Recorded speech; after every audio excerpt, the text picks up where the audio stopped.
acontece essa transformação, essa metamorfose, não é?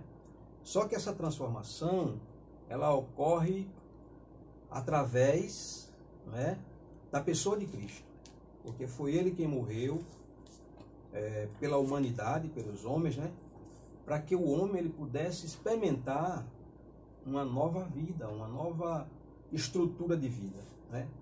E essa estrutura, ela é, consequentemente, espiritual, né? O material fica fora da questão da transformação, né? Porque há muitas pessoas que até são transformadas, né, por coisas materiais, mas essa transformação, ela não é uma transformação real, né? A transformação real é aquela que passa por Cristo, porque Ele mesmo disse: eu sou o caminho e a verdade e a vida. Ninguém vem ao Pai senão por mim. E essa questão da largata que o Senhor falou, lá em Provérbios 4,18, fala que o brilho dos justos é como a luz da aurora, que vai brilhando mais e mais até ser dia perfeito, né? E é isso, essa transformação é interessante, irmão, porque a Bíblia fala que nós somos o sal e nós somos a luz. Nós viemos para dar o tempero certo para esse mundo e também para esclarecer, né? Porque o papel da luz é esclarecer, é mostrar o que está oculto, né? Isso. E o Evangelho, quando ele chega até nós, ele nos coloca num patamar, num padrão moral estabelecido por Cristo, né? É um patamar onde não existe malícia e não existe nada que se toma para si próprio, né? Sim, é tudo sim. pensando num amor coletivo, né? E uma transformação dentro do nosso coração, né? Que isso também se externaliza no nosso exterior também, né? Com certeza. Tem um versículo em Malaquias, capítulo 3, se não me falha a memória, o verso 18, que diz: e outra vez vereis a diferença entre os que servem a Deus e os que não servem, entre o justo e o injusto. Então essa diferença, ela tem que ser notável, né? Não há como alguém dizer que mudou, dizer que Cristo transformou a sua vida, se as obras dessa pessoa não condizem com o que ela está falando. Então, a transformação, ela tem que ser clara, né? Como você falou, a questão da luz. A luz, ela revela todas as coisas, né? Só existe trevas enquanto a luz não chega. Chegando a luz, as trevas são dissipadas, né? As trevas são afastadas. Então, esse é o padrão de vida de um cristão, né? O cristão vive na luz. O cristão vive em Jesus, né? E como Jesus disse que nós somos a luz do mundo, nós precisamos brilhar no mundo, não uma questão literal, não um brilho literal, mas um brilho que é interior, um brilho que é interior, e que esse brilho ele se expande, né, para fora daquele que aceitou Jesus, em forma de boas obras, né, em forma de uma vida melhor, uma vida transformada, uma vida equilibrada, né, uma vida que realmente mostra para a sociedade que houve transformação, né, no interior da pessoa.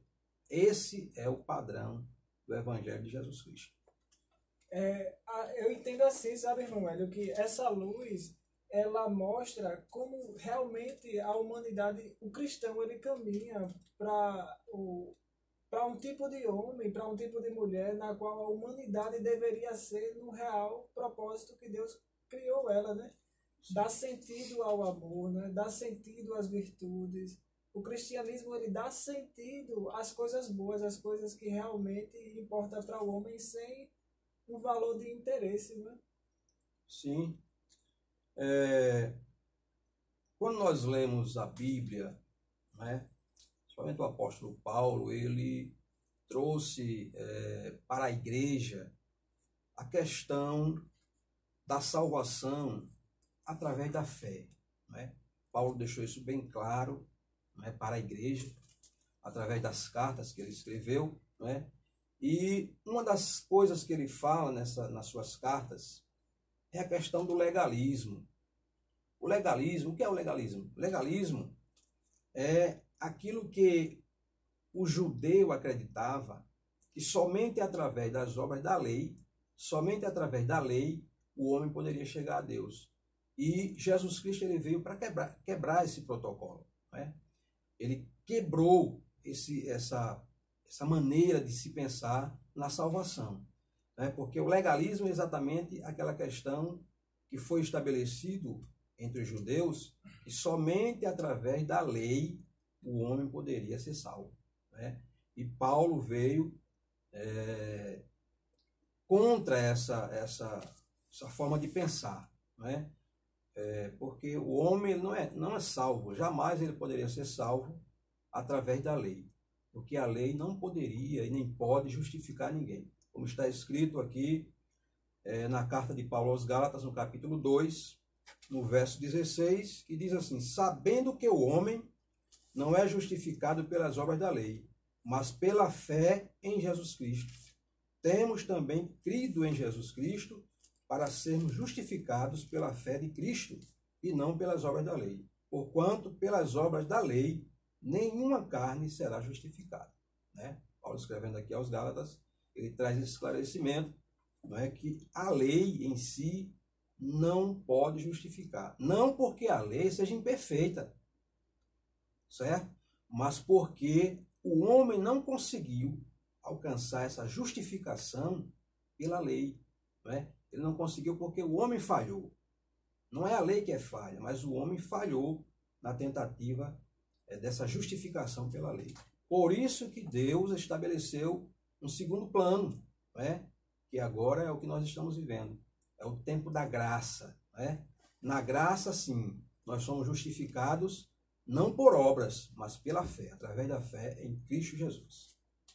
E é interessante, irmão Hélio, porque o senhor falar sobre a justificação através das obras e a justificação através da graça. Muitas pessoas que estão lá no mundo acham que servir a Cristo é simplesmente seguir um manual de regras,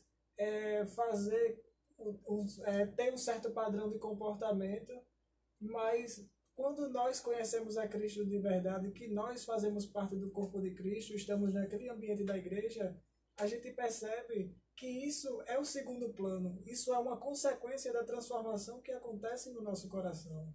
Sim, sim. Essa questão é bastante evidente na palavra de Deus, né? O homem, ele não pode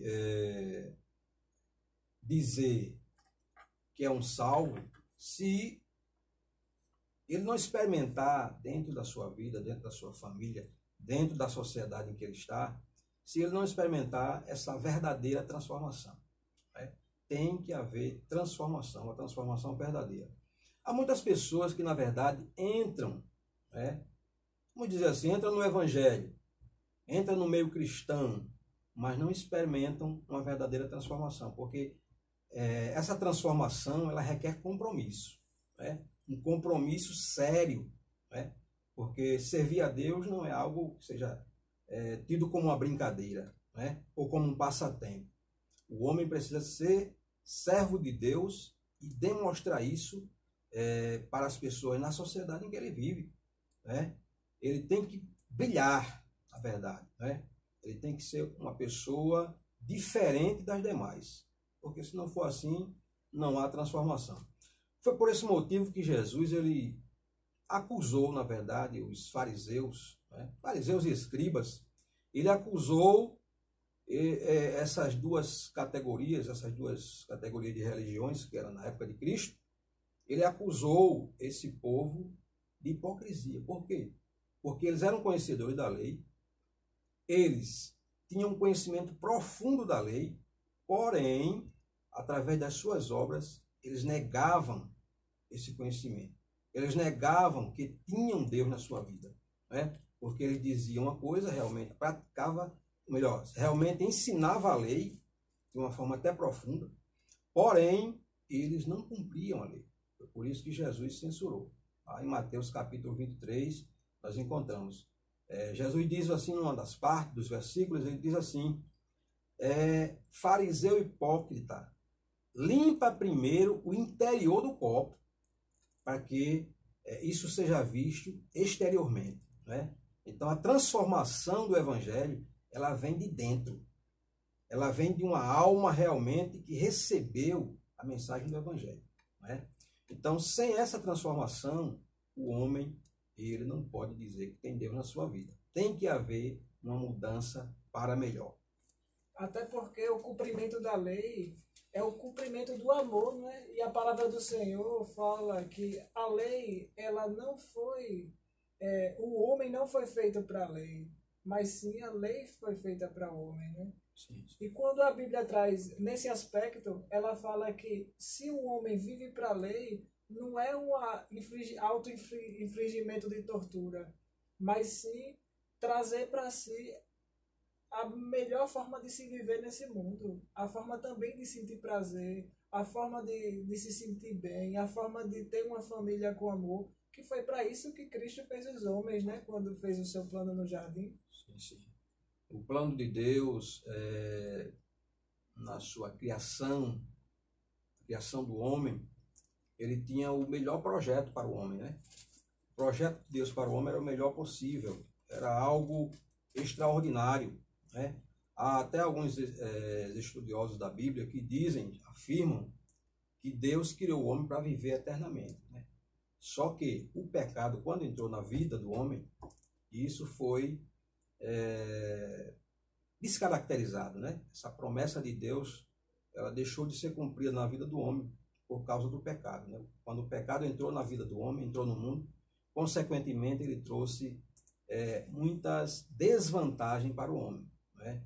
E foi por isso, exatamente por isso, que Jesus ele veio para morrer na cruz do Calvário, que era para reatar novamente essa promessa de Deus, de o homem ter essa condição de viver eternamente. Hoje o homem salvo, ele tem essa esperança, né, de viver uma vida eterna, de uma vida para sempre com Deus, né? Então isso é de grande importância, né, para o homem, é de grande importância para o ser humano ele reconhecer, né, reconhecer na sua vida esse direito que é a vida eterna. E através da morte de Jesus Cristo, Deus deu à humanidade esse direito de viver uma vida eterna. E é por isso que Jesus ele trouxe o evangelho da salvação, né? Trouxe o evangelho da salvação para que o homem pudesse ser consciente de que Deus tem o melhor para a sua vida. Sim, acreditar que o Pai tem o melhor projeto, né? E essa coisa assim, irmão Hélio, de assim, você se transformar até você ser um dia perfeito, eu acredito muito que o sonho de todo cristão é um dia ter um coração de um cidadão do céu, né? Ter uma mente de um cidadão do céu, né? É que a gente possa provar as maravilhas de Deus também aqui na terra, principalmente moralmente, né? E é para isso que a gente é transformado, né? É para isso que a gente deve brilhar, para que em nós resplandeça a verdadeira moral, a verdadeira ética, a verdadeira conduta, né? Uma conduta de paz, né? Isso, sim. Isso é verdade. Essa questão da vinda de Cristo, né, para morrer por nós, ela tem um peso muito grande na nossa vida, né? E o homem, ele deve, na verdade, viver esse padrão, né, de acordo com a palavra. Não é viver de qualquer forma, né? Jesus disse assim: aquele que vem a mim, né, aquele que quer me seguir, na verdade, ele precisa negar-se a si mesmo, né? Então, esse negar a si mesmo é exatamente deixar as coisas que o mundo oferece para viver conforme o padrão que Cristo estabeleceu, né? Não é de qualquer forma. Tem que ter uma vida equilibrada, uma vida de harmonia com Deus, né, de comunhão com Deus, para o homem poder viver nessa terra aqui, aproveitando, né, aquilo que Deus deu, e, como o próprio Jesus disse, por fim, a vida eterna, né? É desistir dos seus próprios planos, né, irmão Hélio? É deixar Sim, seus sim. próprios planos para trás, deixar seu próprio pensamento para trás e Sim. permitir com que Cristo, a partir daquele momento que você tem um encontro com Ele, viva por você mesmo, né? Sim, como Paulo falou, né? Não sou